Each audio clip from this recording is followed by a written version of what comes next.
Salut les techos, c'est Mickaël. Vous avez peut-être vu ma dernière vidéo où je fabrique mon propre NAS, donc un NAS DIY. Aujourd'hui, on va voir comment installer un système d'exploitation pour les NAS. Donc ce sera la nouvelle version de FreeNAS, donc qui est aujourd'hui appelée TrueNAS Core.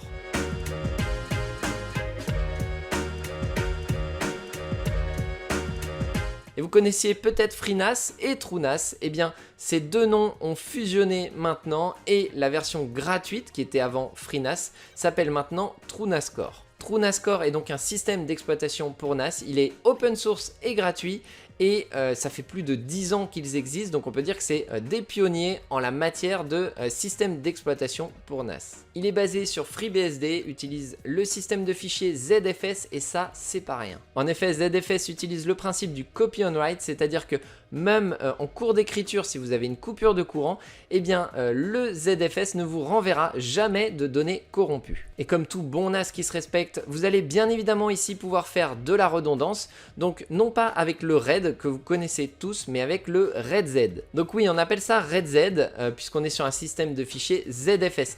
Les noms changent un peu, mais globalement, on retrouve un petit peu la même chose. On va retrouver le RAID-Z qui lui va vous autoriser donc la panne d'un seul disque. On est sur une simple parité. Ça va être donc l'équivalent du RAID 1 ou du RAID 5 en fonction du nombre de disques que vous utiliserez. On va avoir le RAID-Z2 qui lui est double parité et va vous permettre donc la panne de 2 disques. Si vous en perdez un troisième, et ben c'est mort. Mais si vous utilisez le RAID-Z3, donc qui est très gourmand, qui est pour les paranos on va dire, eh bien le RAID-Z3 va vous permettre de faire tomber jusqu'à 3 disques. Le ZFS a beaucoup d'avantages dans sa construction et va vous permettre également de créer très facilement des snapshots qui vous permettront de revenir à un état antérieur. Alors à côté de ça, TrueNAS est très intéressant puisque il va vous permettre bien évidemment de stocker vos données, c'est le principe même d'un NAS, mais vous pourrez aller plus loin grâce aux jails, aux plugins qui vont vous permettre par exemple d'installer Nextcloud et de partager vos données avec vos amis, vos collègues, votre famille. Vous allez pouvoir également créer des machines virtuelles sur votre NAS.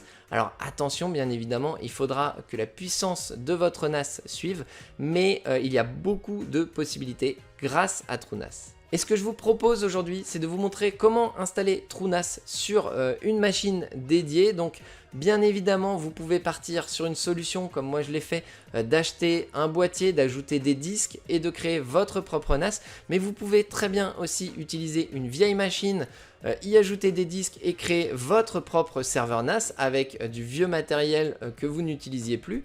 Ou vous pouvez encore jouer un petit peu, si vous voulez découvrir TrueNAS, eh bien vous pourriez très bien installer TrueNAS sur une machine virtuelle telle que VMware, VirtualBox, en ajoutant des disques virtuels. Vraiment tout est possible. Là l'idée c'est de vous montrer un petit peu comment moi je fais pour installer TrueNAS sur cette machine et puis après à vous de jouer. Alors attention, par contre dans cette vidéo je ne montrerai pas la phase configuration, c'est-à-dire création des utilisateurs, configuration du réseau, configuration des pools de stockage, des partages, etc., etc. Je le ferai par contre dans de prochaines vidéos, donc n'hésitez pas à vous abonner pour ne rien louper. Ok, donc avant de commencer, quelques prérequis. Il vous faut une machine 64 bits, il vous faut 8 Go de mémoire minimum et il faudra plus si vous voulez des machines virtuelles. Alors ensuite, il vous faudra un disque, une clé USB, un SSD pour stocker l'installation de TrueNAS. Un petit SSD, c'est pas mal puisque c'est assez sollicité le système. Donc quand on met ça sur une clé USB, il est possible que la clé s'use un peu prématurément. Donc n'hésitez pas, si vous faites sur une clé USB, à prendre une bonne clé USB. Moi c'est ce que j'ai fait et vous verrez pendant l'installation qu'il est possible également de faire de la redondance sur ce système, donc d'utiliser par exemple comme moi 2 clés USB et ainsi vous allez pouvoir redonder l'installation de TrueNAS. Alors ces prérequis, je ne les ai pas inventés, ils sont sur le site de TrueNAS, je vous mets le lien en description.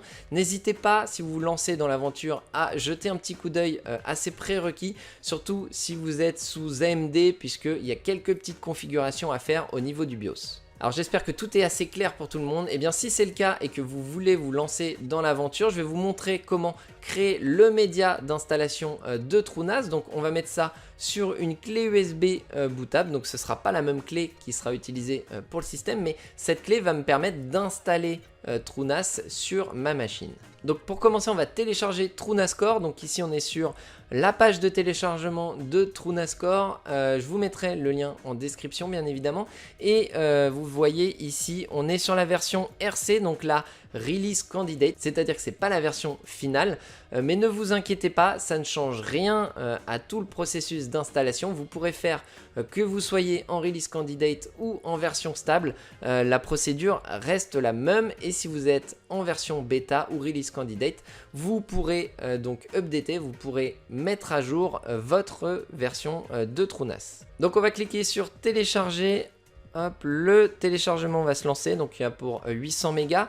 Et en parallèle, on va télécharger, si vous ne l'avez pas encore, on va télécharger l'application Rufus qui va nous permettre de rendre notre clé USB bootable. Si vous ne connaissez pas Rufus, eh bien je vous invite à regarder la vidéo que j'ai fait dessus, je vous mettrai ça en fiche.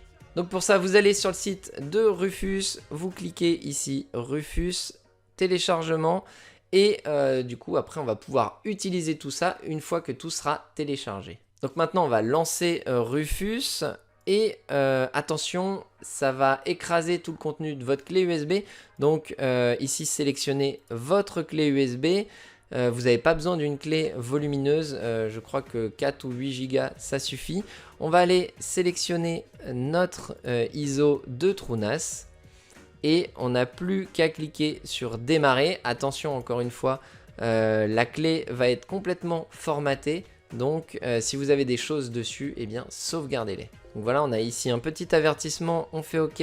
Donc l'écriture a commencé, on n'a plus qu'à attendre que ça se termine dans quelques secondes. Et on pourra ensuite passer à l'installation de TrueNAS Core. Donc voilà, maintenant ma clé est prête, j'ai plus qu'à la récupérer.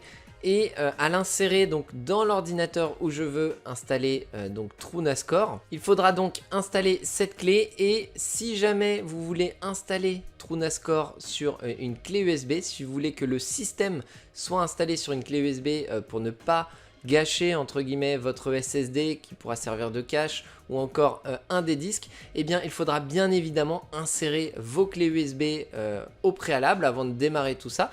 Donc moi j'ai deux clés à mettre puisque je vais faire de la redondance au niveau du système. Donc c'est bien d'avoir de la redondance du RAID Z au niveau des disques du stockage, mais pourquoi pas quand c'est possible faire également de la redondance au niveau du système et un petit peu fiabiliser encore plus ce NAS DIY.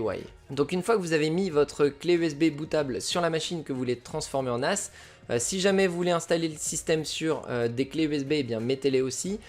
Comme c'est mon cas, eh bien vous pouvez démarrer la machine. Vous allez dans le BIOS et vous désactivez le Secure Boot, c'est ce qui est préconisé par TrueNAS. Donc désactivez le Secure Boot si vous l'avez.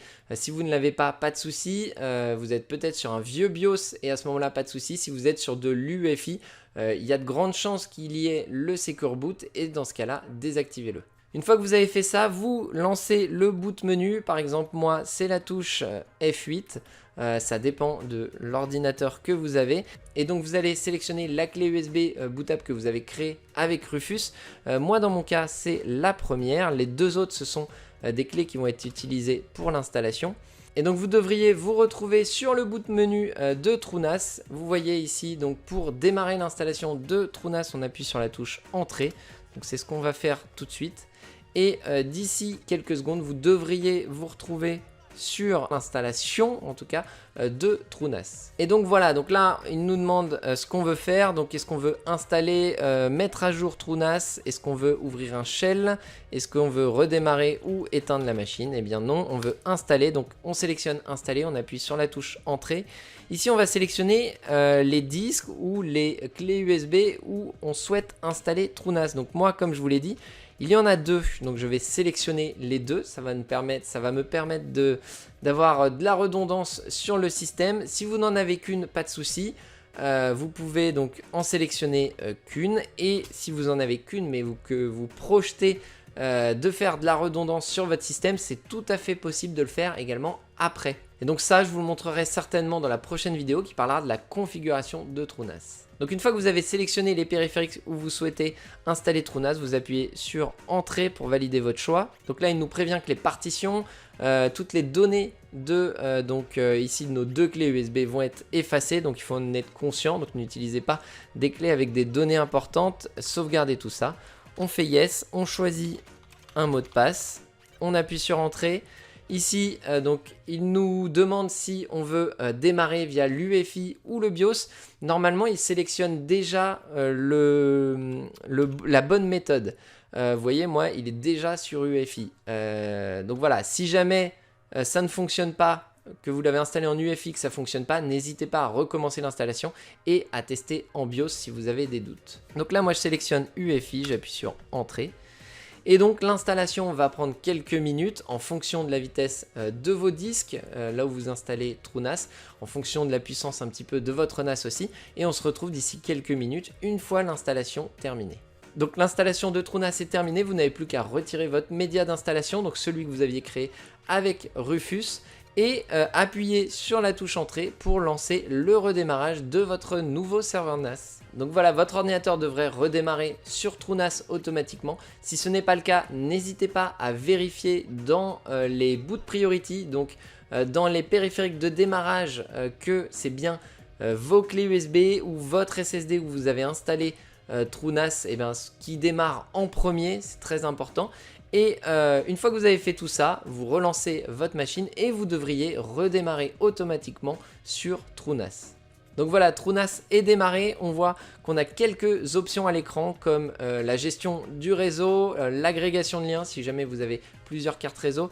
Vous avez également la possibilité de changer votre mot de passe si vous avez oublié le mot de passe root, donc ça peut être bien utile.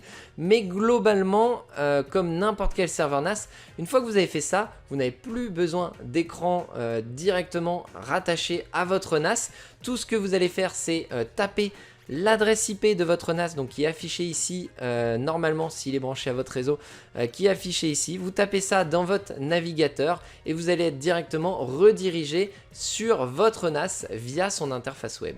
Et donc voilà ce que ça donne, on est ici sur l'interface web de TrueNAS, donc on va s'authentifier avec le compte root, c'est le compte qu'on a configuré à l'installation de TrueNAS. Donc voilà, vous êtes maintenant sur TrueNAS, vous voyez que l'interface est assez sexy, il y a beaucoup de choses à voir, vous voyez sur le côté tous les menus justement qui vont vous permettre de créer des comptes, de gérer le réseau, de gérer votre stockage, de créer des machines virtuelles.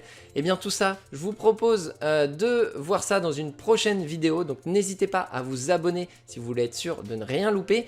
Et pour tous ceux qui sont un peu allergiques à TrueNAS, il existe d'autres systèmes d'exploitation comme Unraid. Et n'hésitez pas également à vous abonner puisque Unraid, je vais vous faire une petite vidéo d'installation puisque c'est un système pour NAS qui est très intéressant également. Donc là, on va se concentrer un petit peu sur TrueNAS sur les prochaines vidéos et puis on verra ensuite Unraid qui est intéressant. Donc n'hésitez pas à vous abonner, n'hésitez pas également à partager votre avis en commentaire, à liker si ça vous a plu et je vous dis donc à très bientôt. Ciao.